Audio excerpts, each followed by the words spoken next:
Lesson 9 warning alarm.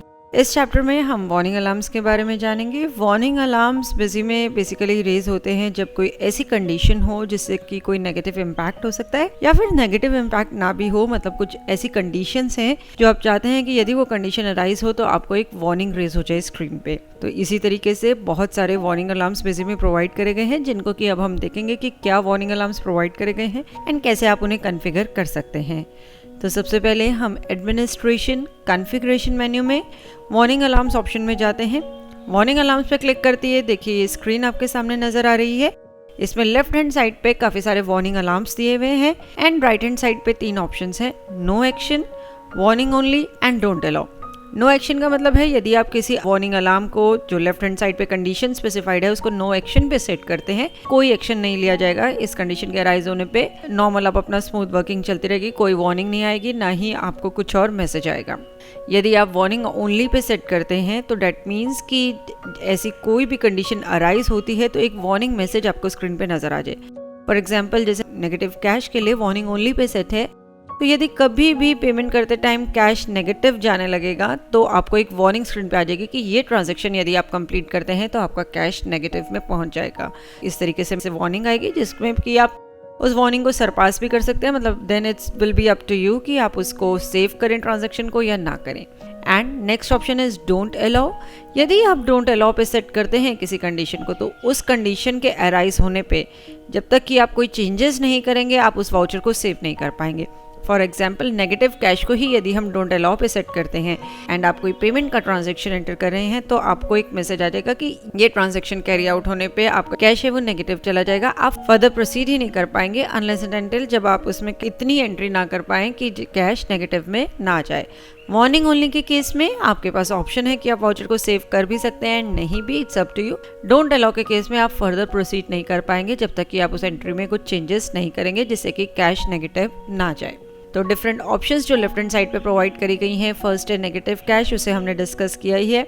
Next है negative stock, यानी कि कोई भी आप इन्वेंट्री से रिलेटेड एंट्री करते हैं जिसका इम्पैक्ट ऐसा होगा कि स्टॉक आपका माइनस में जाने लग जाएगा, यानी कि आपके पास इतना स्टॉक है ही नहीं एंड आप उससे ज़्यादा सेल कर रहे हैं, तो उस केस में एक वार्निंग आपको आएगी। तो यहाँ पे हमने इस ऑप्शन को डोंट अलाउ पे सेट किया है कि ऐसी कोई ट्रांजैक्शन हम ना कर पाएँ जिससे कि हमारा स्टॉक नेगेटिव में जाए। नेक्स्ट ऑप्शन है minimum level, reorder level and maximum level, यानी कि आइटम के क्रिटिकल लेवल्स यदि आपने सेट करे हुए हैं, ये जब हम आइटम मास्टर को डिस्कस करेंगे तो वहाँ पे क्रिटिकल लेवल्स भी बताएंगे। तो यदि ये आपने सेट करे हैं तो आइटम का मिनिमम लेवल या रीऑर्डर लेवल या मैक्सिमम लेवल रीच होने पर आपको वार्निंग आ जाएगी। हम देखेंगे भी आगे कि किस तरीके से वार्निंग रेज होंगी। नेक्स्ट ऑप्शन है मिनिमम सेल प्राइस। यदि आप मिनिमम सेल प्राइस से बिलो सेल कर रहे हैं तो उस केस में आपको एक वार्निंग आएगी। यहाँ पे एक और ऑप्शन भी दी हुई है, treat purchase price at minimum sale price. यदि आप चाहते हैं कि आपका जो परचेज प्राइस है वही आपका मिनिमम सेलिंग प्राइस हो तो आप वो भी इस ऑप्शन को इनेबल कर सकते हैं। तो जो भी आपका परचेज प्राइस होगा बिजी उसको ही मिनिमम सेल प्राइस एज्यूम करेगा। यदि उससे कम में आप कोई आइटम सेल करना चाहते हैं तो वो ये वार्निंग रेज हो जाएगी। नेक्स्ट है sale price greater than MRP। यदि आप ऐसी कोई कंडीशन अराइज होती है जिसमें आपने सेल प्राइस ऐसा एंटर कर दिया है वाउचर में जो कि उसके MRP को भी एक्सीड कर रहा है तो आपको एक वार्निंग रेज होगी। यहाँ पे हमने इस ऑप्शन को डोंट अलाउ पे सेट किया है। नेक्स्ट है tax invoice to from a party without TRN and retail invoice to from a party with TRN, यानी कि आपने कोई टैक्स इनवॉइस पार्टी से रिसीव किया है या रेस किया है ऐसी पार्टी से जिसके पास TRN नहीं है, या फिर रिटेल इनवॉइस रेस किया है या रिसीव किया है ऐसी पार्टी से जिसके के पास TRN है। तो इन कंडीशंस में आपको कोई वार्निंग चाहिए या नहीं चाहिए। Due bills of party while invoicing, यानी कि पार्टी के जब आप इनवॉइस एंटर कर रहे हैं तो पार्टी के जो भी ड्यू बिल्स हैं यदि वो, तो आपको कोई वार्निंग चाहिए या नहीं। Invalid tax rate in vouchers, यानी कि आपने कोई गलत टैक्स रेट एंटर कर दिया है, जैसे 5% टैक्स रेट पे एंटर करना था, एग्जाम्प्ट में वो एंटर हो गया, इस तरीके से। नेक्स्ट ऑप्शन हैं transactions greater than a specified amount without party pan and transactions greater than a specified amount with cash in 1 day, यानी कि आपने पार्टी का पैन नंबर नहीं है और उसको आपने एक स्पेसिफाइड अमाउंट से ज़्यादा अगर कोई ट्रांजेक्शन कर दिया, उस केस में आपको वार्निंग चाहिए, या फिर कैश की एंट्री 1 डे में एक्सीड कर रही है तो वो आप सेट कर सकते हैं। इन ऑप्शंस को यदि आप वार्निंग ओनली या डोंट अलाउ पे सेट करते हैं तो आप अमाउंट बता सकते हैं। उस अमाउंट से ज़्यादा की यदि आप एंट्री करेंगे, यानी कि एक पार्टी जिसका कि पैन नहीं है और उसको उस अमाउंट से ज़्यादा की आप एंट्री कर रहे हैं तो वार्निंग रेस हो जाएगी। सिमिलरली किसी एक दिन में अमाउंट जो आपने स्पेसिफाई किया है उससे ज़्यादा कैश की एंट्री हो जाती है तो भी आपको एक वार्निंग रेस हो जाएगी। नेक्स्ट यहाँ पे ऑप्शन है warning for negative cash at the time of startup, यानी कि जब आप कंपनी स्टार्ट करते हैं, लॉग इन करते हैं, तो अगर कैश नेगेटिव जा रहा है तो उसी टाइम पे आपको वार्निंग आ जाए। Warning for difference in opening closing trial, यानी कि ओपनिंग क्लोजिंग ट्रायल में यदि कोई डिफरेंस है तो वो भी आपको कंपनी लॉगिन के टाइम पे नजर आ जाए। Warning for back date entry in automatic voucher numbering, यानी कि आपने वाउचर नंबरिंग ऑटोमेटिक पे सेट करी है एंड उसमें कोई बैक डेट एंट्री हुई है तो भी कंपनी लॉगिन के टाइम पे एक वार्निंग आपको अपीयर हो जाए। एंड लास्ट ऑप्शन यहाँ पे है treat don't allow as warning only for super user, यानी कि यदि आप सुपर यूजर से लॉगिन हैं और आपने किसी ऑप्शन को डोंट अलाउ पे सेट किया है तो उसे वार्निंग ओनली ही ट्रीट किया जाए, यानी कि सुपर यूजर के पास ये अथॉरिटी हो कि किसी भी कंडीशन को अगर डोंट अलाउ पे भी सेट किया गया है लेकिन वो उस कंडीशन को सरपास कर पाए, यानी उसके लिए वो as a warning only treat हो कि वो उसको येस भी कर सकता है या नो भी कर सकता है।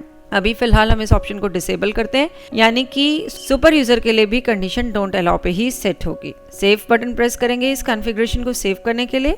अब हम एक आइटम मास्टर क्रिएट करते हैं। हम आइटम ऐड ऑप्शन में गए, आइटम का नेम स्पेसिफाई किया, आइटम का ग्रुप बताया, यूनिट, ओपनिंग स्टॉक की वैल्यू, उसका टैक्स कैटेगरी स्पेसिफाई किया एंड उसके बाद हमने इस आइटम का sales price, purchase price, MRP, minimum sale price, ये सब सेट किया। ये आप यहाँ देख सकते हैं, sale price 2200, purchase price 2100, MRP 2300 and minimum sale price 2150।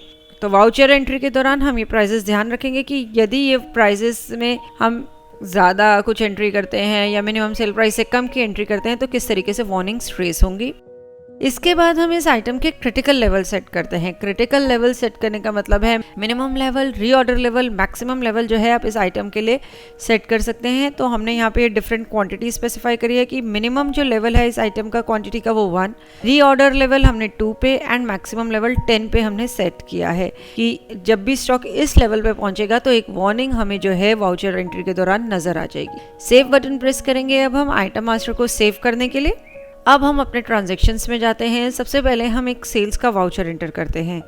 Sales header से जुड़ी डिटेल्स हमने स्पेसिफाई करी, सेल टाइप, पार्टी हमने सिलेक्ट करी, आइटम हमने यहाँ पे सिलेक्ट करी सोनी ब्राविया टीवी, जो अभी हमने क्रिएट करी थी आइटम वही हमने यहाँ सिलेक्ट करी। क्वांटिटी बताई कि हम 4 पीसेस सेल कर रहे हैं, तो देखिए क्वांटिटी बताते ही यहाँ पे एक मैसेज आ गया, stock of this item is going negative, can not continue now. क्योंकि हमने नेगेटिव स्टॉक का जो वार्निंग अलार्म है वो डोंट अलाउ पे सेट किया था, तो जब तक अब आप ये क्वांटिटी लेस नहीं करेंगे तब तक आप आगे प्रोसीड नहीं कर सकते, यानी कि इस वाउचर में आगे एंट्री नहीं कर सकते। क्यों? क्योंकि अभी जो स्टॉक है वो नेगेटिव जा रहा है। तो अब हम यहाँ पे ओके बटन प्रेस करेंगे। क्वांटिटी हमने 1 एंटर करी, प्राइस देखिए अब हमने इसका चेंज कर दिया, हमने 2350 कर दिया। आपको ध्यान हो हमने इसकी MRP 2300 बताई थी।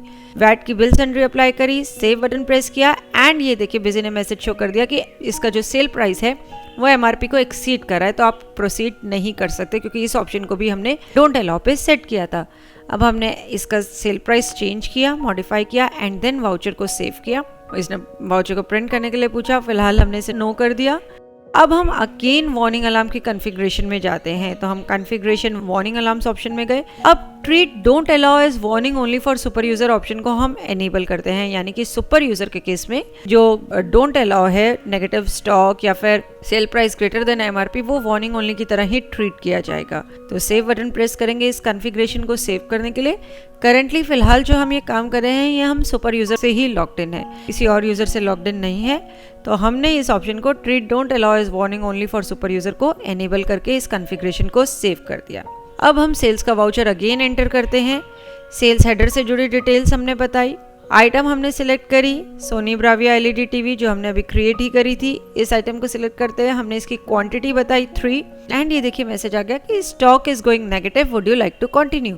तो येस या नो का यहाँ पे आपके पास ऑप्शन है कि आप इस वाउचर को स्टॉक नेगेटिव होने के बावजूद भी सेव कर सकते हैं, बिकॉज ये जो मैसेज आया है ये सिर्फ एक वार्निंग ओनली के पर्पज से आया है, डोंट अलाउ नहीं है, क्योंकि हमने इस ऑप्शन को एनेबल किया है वार्निंग अलार्म्स में।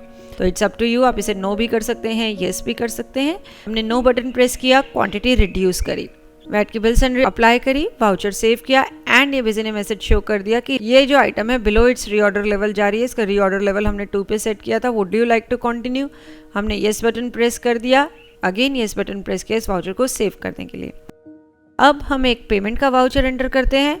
यहाँ पे हमने वाटर एंड इलेक्ट्रिसिटी एक्सपेंस लिए हैं 450, हमने उसका अमाउंट एंटर किया है, क्रेडिट किया है हमने कैश अकाउंट को एंड सेव बटन प्रेस करते ही बिजी ने मैसेज शो कर दिया कि cash balance is going negative, would you like to continue. तो इट्स अप टू यू, आप इस वाउचर को सेव भी कर सकते हैं एंड नो करके इस अमाउंट को चेंज भी कर सकते हैं, जिससे कि आपका कैश नेगेटिव में ना जाए, या फिर आप पहले कुछ अपने कैश की एंट्रीज डाल सकते हैं, रिसिप्ट की या कोई और कैश की। तो ये है हमारा वार्निंग अलार्म का ऑप्शन, जिसको कि यूज़ करके आप डिफरेंट वार्निंग अलार्म्स सेट कर सकते हैं, जिससे कि आपका डेटा बिल्कुल सही तरीके से एंटर हो पाए, उसमें कोई भी मिस्टेक ना हो। चैप्टर के एंड पे हमने कुछ एक्सरसाइज प्रोवाइड करी है, आप व्यू कर सकते हैं एक्सरसाइज स्क्रीन पे एंड अटेम्प्ट कर सकते हैं। होप इस चैप्टर को देखने के बाद आप इजीली वार्निंग अलार्म्स बिजी में कॉन्फ़िगर कर पाएंगे एंड यूज़ कर पाएंगे। देखने के लिए धन्यवाद, और वीडियोस के लिए हमारे YouTube चैनल पर सब्सक्राइब करें।